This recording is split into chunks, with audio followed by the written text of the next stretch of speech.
Bom dia, boa tarde, boa noite para você que me assiste aqui agora.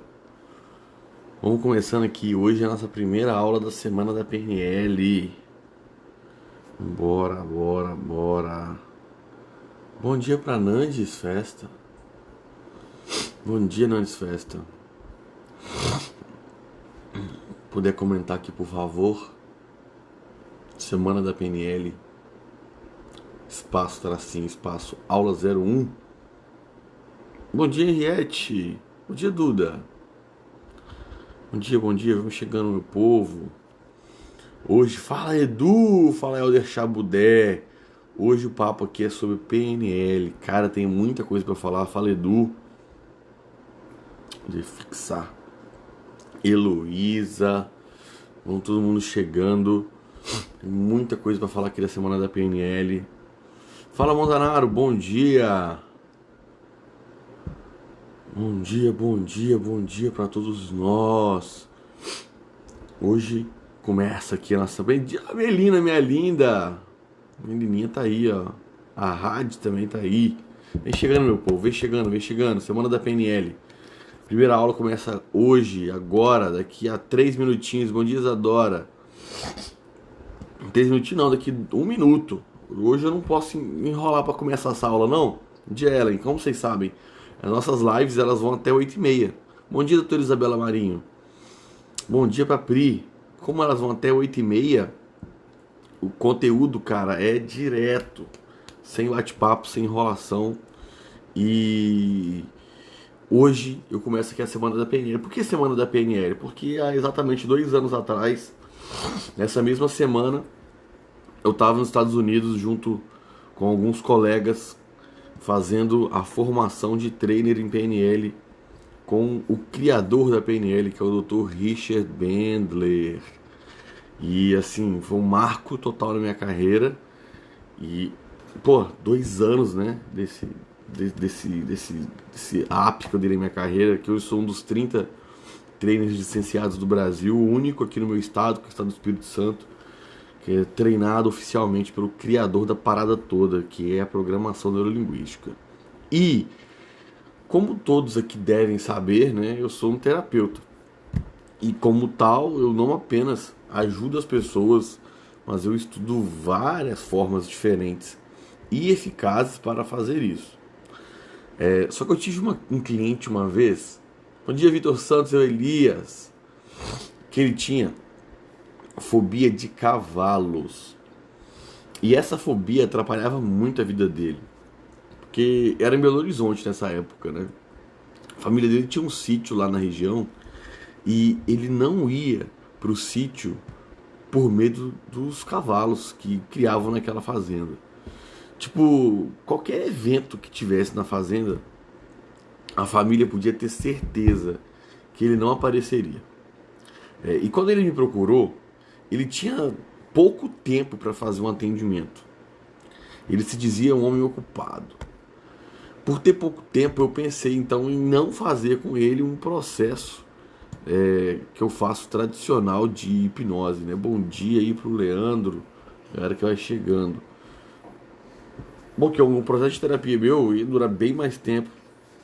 Eu queria entender a origem daquela fobia e blá blá blá. E chopp, meu chopp tá aqui roncando aqui, ó. E gordão. Mas voltando aqui, ó.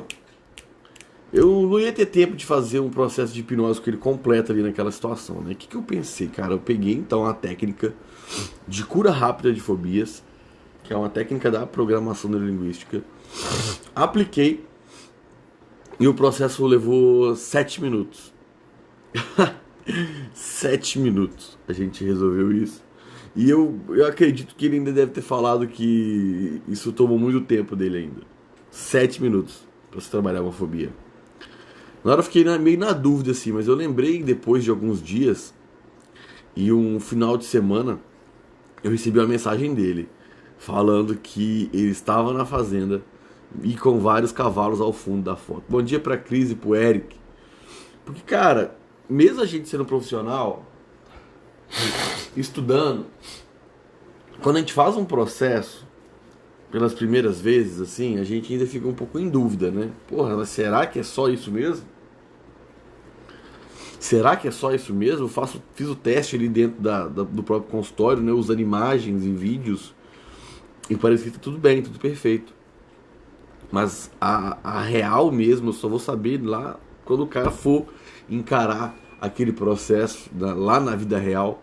Quando ele manda uma foto lá no meio dos cavalos, assim, caramba, realmente esta parada funciona. Essa parada funciona. 7 minutos, uma fobia de a vida inteira foi embora. E isso acontece por um motivo bem básico. A PNL, ela trata de maneira eficaz e rápida as representações internas que você tem. Ou seja, ele não imaginava um cavalo dentro da cabeça dele do jeito que eu e você aqui imaginamos. Ele imaginava um cavalo bravo, agressivo, assim, soltando fogo pelas ventas. E cá entre nós, se existisse um cavalo assim, eu também ficaria com medo. Eu não iria nem pra fazenda e nem pra um jockey club. E provavelmente você também. Fala Diogo Xavier. Mas a realidade não é assim. Às vezes, o nosso processo interno, a nossa imagem interna, ela é completamente distorcida em comparação com a realidade. Bom dia pro Ronaldo. Quanto tempo eu não vejo o Ronaldo, cara? Então, essa distorção aqui, desse pensamento aqui interno, ele faz com que eu me comporte de certa maneira. Quando a realidade interna, ela é totalmente diferente da realidade externa ali, do mundo real, e esse algo aqui interno, ele me faz sofrer, ele vai me gerar comportamentos que não são comportamentos que eu gostaria de ter. Enfim, antes de eu explicar melhor o que é PNL e tudo mais, eu queria explicar de onde que ela surgiu. E para falar isso a gente precisa voltar lá nos anos 70, uma década de muitos acontecimentos nos Estados Unidos, né, onde a cultura hippie estava em alta, Guerra do Vietnã rolava e um monte de protesto por paz. E essa também foi a mesma época em que alguns gênios, especialmente ali na costa oeste dos Estados Unidos, começaram a surgir. Para quem viu aquele filme do Steve Jobs, comenta aqui quem viu o filme do Steve Jobs. Nele você consegue ver o crescimento nos campos das faculdades de pessoas interessadas por tecnologia. Bom dia, Milena! Pessoas como o próprio Steve Jobs começaram ali os seus negócios em pequenas garagens com um único objetivo: mudar o mundo. Então, uma cidade chamada Santa Cruz, ali também no estado da Califórnia, começando a ter uma grande mudança na área de desenvolvimento humano. E o primeiro precursor dessas mudanças chamava Richard Bandler, né? Como eu disse para vocês, que foi a pessoa que eu fiz essas formações. Em 72, esse jovem, ele era um estudante de matemática e ciências de computação. Ele começou a fazer edições de texto junto a um amigo sobre o trabalho de Fritz Perls e a Gestalt terapia. Esse trabalho foi feito ao lado de um psiquiatra famoso chamado Robert Spitzer, que com a ajuda de Richard, ele escreveu um livro. O nome do livro é A Abordagem Gestáltica e a Testemunha Ocular da Terapia. E durante essas edições, o Richard ele começou a notar padrões na atuação do Fritz Perls. Fritz Perls era um grande terapeuta, né, da Gestalt. Ele começou a experimentar esse mesmo padrões com outros alunos. E aí ele foi colhendo cada vez mais resultados, né? Ele foi pegando os padrões ali que ele percebia do Fritz Perls, da Gestalt, e começou a replicar aqueles padrões e percebendo resultados. Ali, primeiro era apenas um curioso, né? E, cara, vou experimentar esse negócio aqui e ver como é que funciona. E o outro co-criador da PNL é o John Grinder. O John Grinder, ele era um professor de linguística, muito renomado lá na época lá, e ele foi recomendado pela própria universidade porque ele tinha talentos de aprender novos idiomas. Ele era, ele tinha um monte de habilidades distintas e foi selecionado pela universidade para atuar lá junto com o Bandler naquelas pesquisas que eles estavam fazendo, que o Bandler acabou criando um grupo de estudos sobre aqueles temas de Gestalt terapia. Então, o Glinder ele foi chamado para acompanhar aquele grupo de estudos da universidade. Como se falava muito de inovação na época, a própria universidade ela era um centro onde estimulava essa criatividade aqui agora. Henriette, eu não lembro o nome do filme. Eu lembro do filme, mas eu não lembro o nome do filme. Tem um filme do Steve Jobs, acho que é o filme do Steve Jobs. Bom dia, Elisete. Salvo engano, é o filme do próprio Steve Jobs. E quando o Grinder ele foi selecionado para cuidar lá dessa turma, lá do Bandler lá que estava estudando os negócios, ele não se mostrou muito animado. Ele estava fazendo aquilo ali como fosse uma tarefa comum. À primeira vista ele nem se impressionou, né, com as coisas que o Bandler estava fazendo. Porque, aliás, o Bandler era um estudante de matemática e estava ensinando Gestalt. Tipo assim, não fazia muito sentido. Para ele aquilo ali parecia um cara que era intrometido, querendo fazer algo que não tinha nenhum domínio. Porém, olha só, presta atenção. Logo que ele passou a acompanhar mais de perto o Bandler, o Grinder ele foi ficando impressionado também com os padrões linguísticos. Por quê? O Grinder ele era um professor de linguística.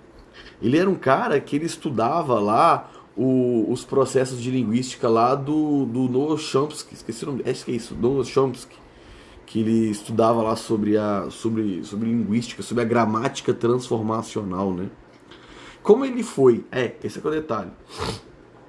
Quando ele estava usando ali dessa gramática transformacional, vendo os padrões linguísticos do Bandler, ele foi conectando uma coisa com outra.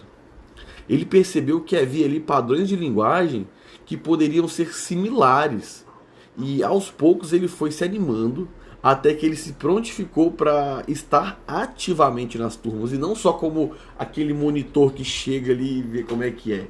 Ele falou assim, não, cara, vou participar desse negócio ativamente agora. E a partir de então, eles começaram a trabalhar para encontrar os padrões dos grandes terapeutas da época. O primeiro, né, é o que eles já tinham começado antes, que é o Fritz Perls. O Fritz Perls, ele faleceu na década de 70, faleceu em 1970. E ele era um médico psiquiatra alemão e foi o principal desenvolvedor da terapia Gestalt. Fala aí, Alexandre, meu brother. E é importante falar que o quê? O curioso, ó. O projeto lá do Bandler e do Grinder, que são os criadores da PNL, começou em 71. Quer dizer, foi um ano depois da morte do Perls. Eles analisavam vídeos do Perls, eles analisavam texto do Perls, eles analisavam relatos sobre como o Fritz Perls fazia aquele processo. E o Perls, ele foi influenciado principalmente por um filósofo alemão, que é o Immanuel Kant, que ele dizia o seguinte, que o Immanuel Kant, ele dizia que nunca sabemos o que está do lado de fora de nós mesmos, porque o nosso conhecimento ele é limitado pelas fronteiras da nossa mente. Esse pensamento ele é base da teoria do Fritz Perls e foi usado para a maneira com que nós enxergamos o mundo através da ideia da Gestalt, que é através das nossas lentes individuais. Coisa que eu vou explicar para você um pouco mais para frente aí nas nossas próximas aulas. E essas lentes individuais que fazem com que eu enxergue o mundo, elas são totalmente personalizadas, né? Elas codificam o mundo que a gente absorve, fazendo com que isso, várias imagens e sons. E essa também é uma das bases da PNL. A ideia, fala Cris Profanos, bom dia Dai, que essas lentes individuais que nós temos ajudam a gente a entender a realidade do mundo e é também a forma com que a gente se comunica com o mundo através dessas lentes individuais. A realidade, ela não é criada pelo mundo externo. A realidade não é o meu telefone celular aqui agora. A realidade é a partir da minha percepção aqui interna, o que está aqui dentro da minha mente aqui, ó. Eu vou perceber essa realidade de acordo com os meus filtros. E o Peirce, ele dizia que costumamos confundir o nosso ponto de vista sobre o mundo com a verdade absoluta, sem reconhecer a importância da percepção, né? A partir desse pensamento, o Peirce esteve focado principalmente em capacitar os seus pacientes a reconhecerem e se responsabilizarem pela criação das suas próprias experiências, uma vez que são esses filtros internos que fazem você sentir de alguma maneira.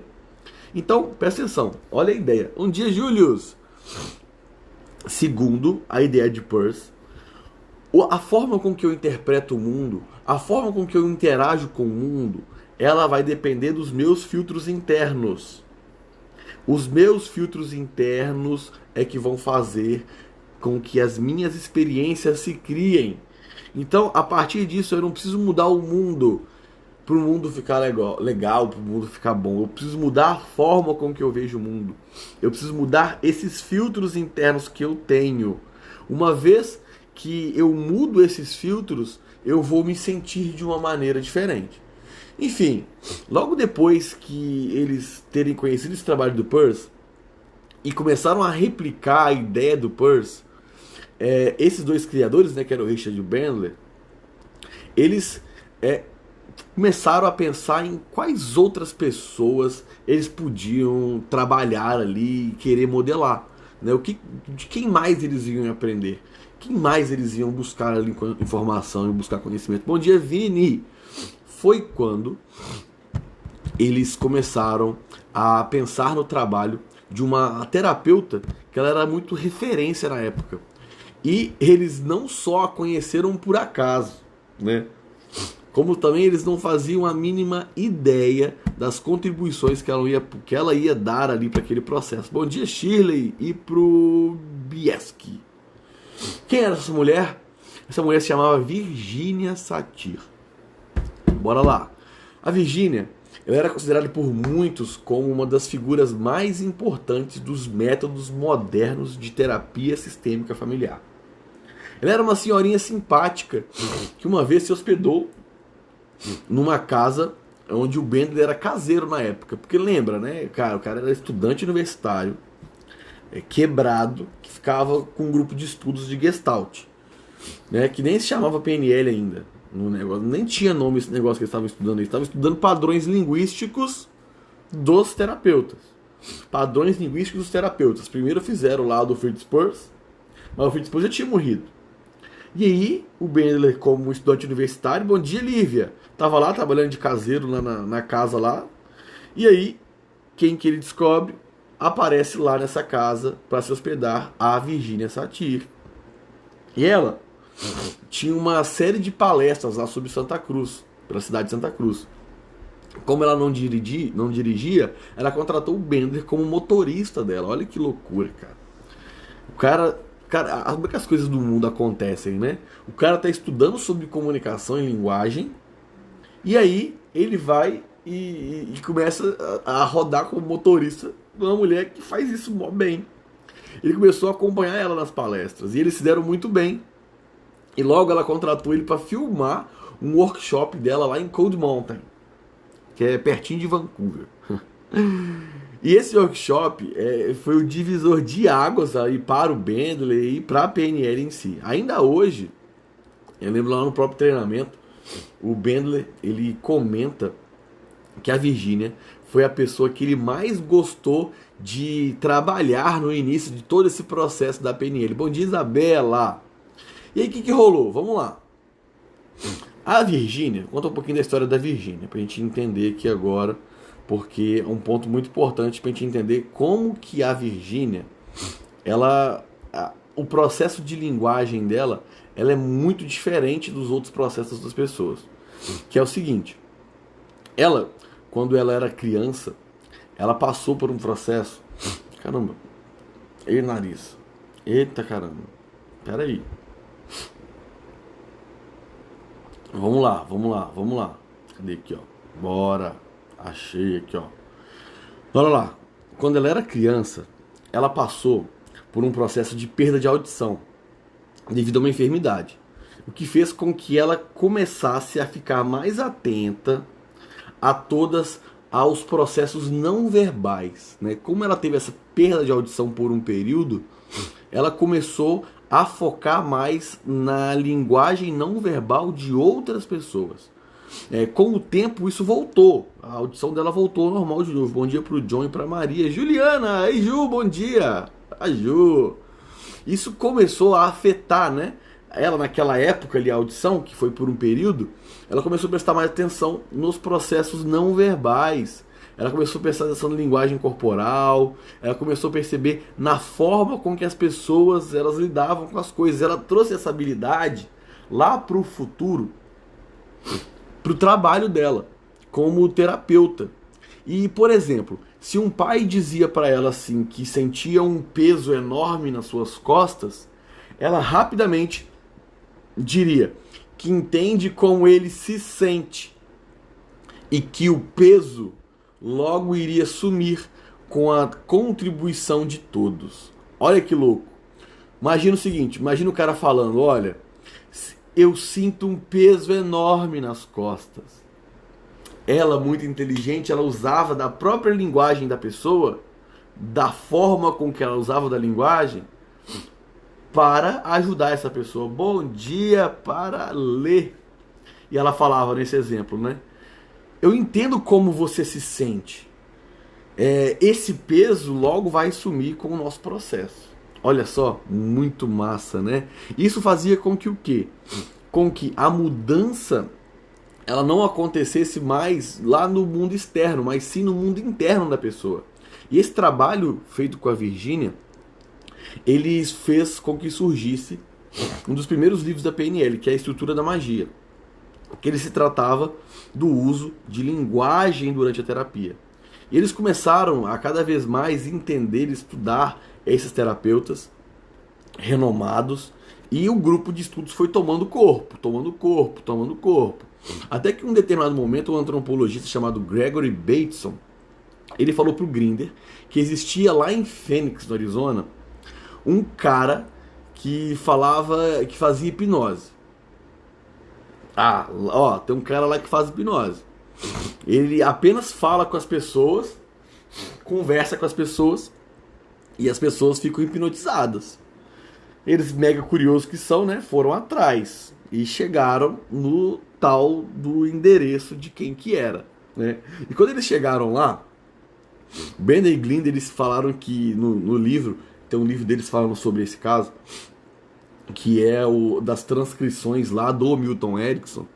Eles falavam que eles olharam e era um senhorzinho com aparência frágil, numa cadeira de rodas, com a roupa roxa.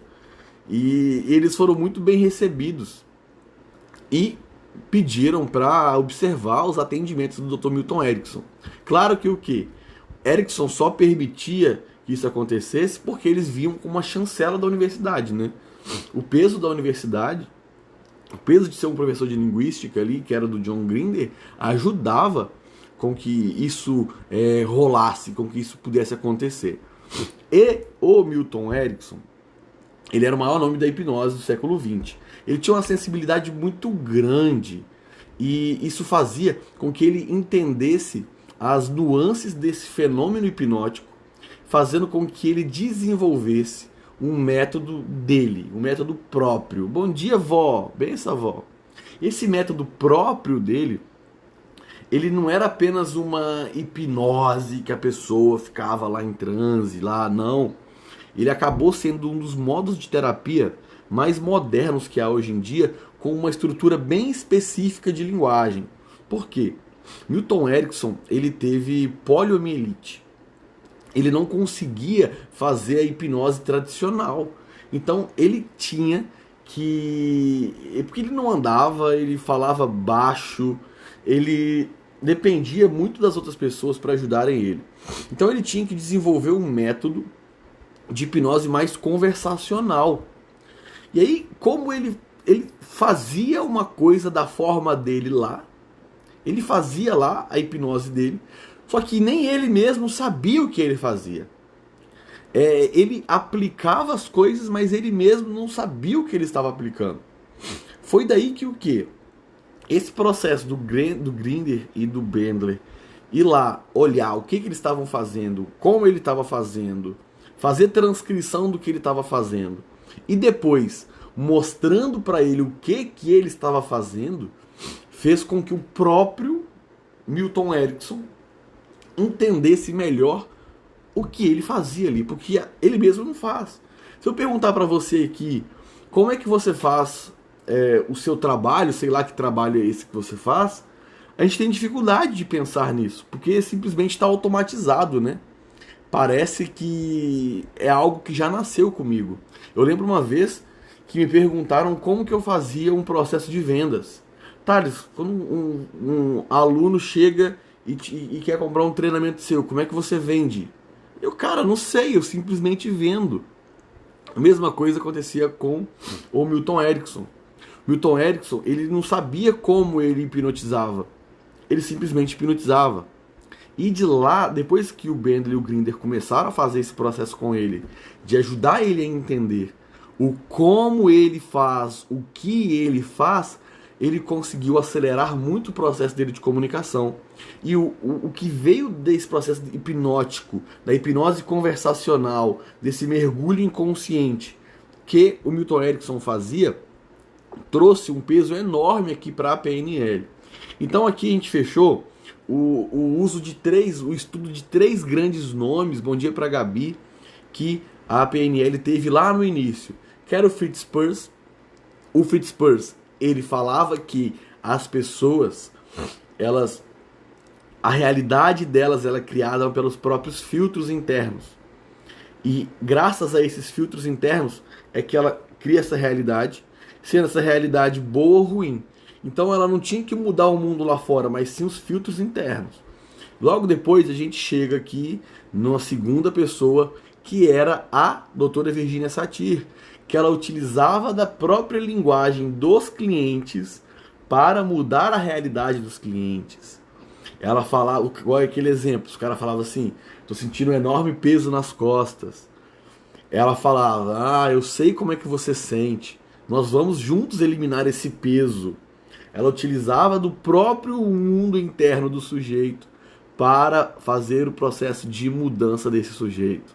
E logo em seguida a gente entra aqui com o terceiro grande expoente, que era o Dr. Milton Erickson, que era o hipnotista do deserto, o cara lá de Fênix, que conseguia hipnotizar as pessoas mesmo tendo toda uma dificuldade física ali para fazer isso, uma limitação física para isso.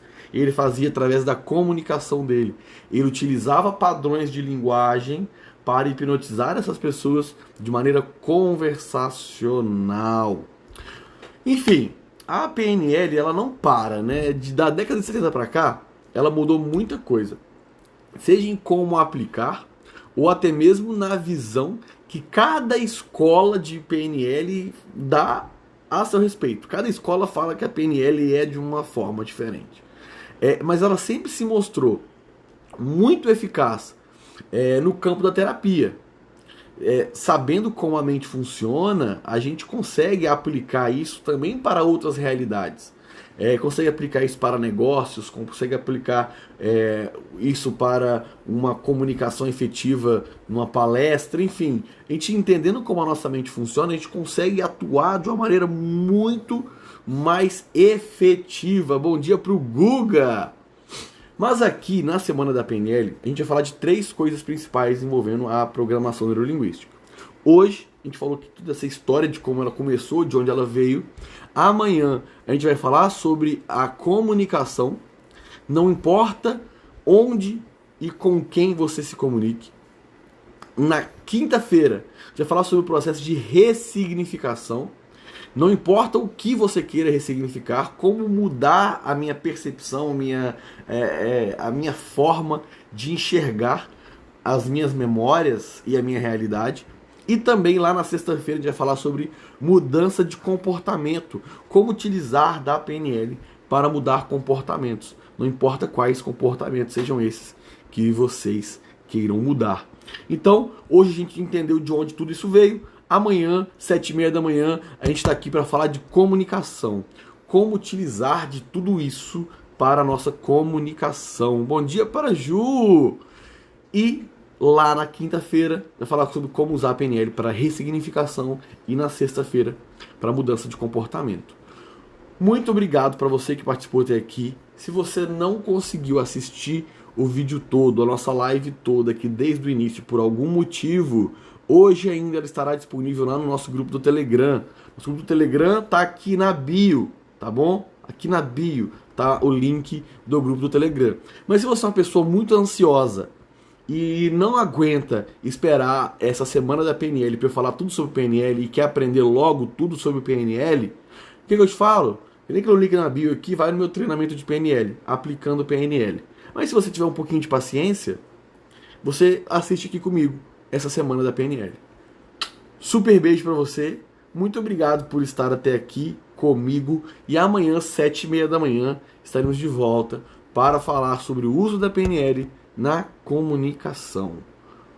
Falou, valeu e até amanhã.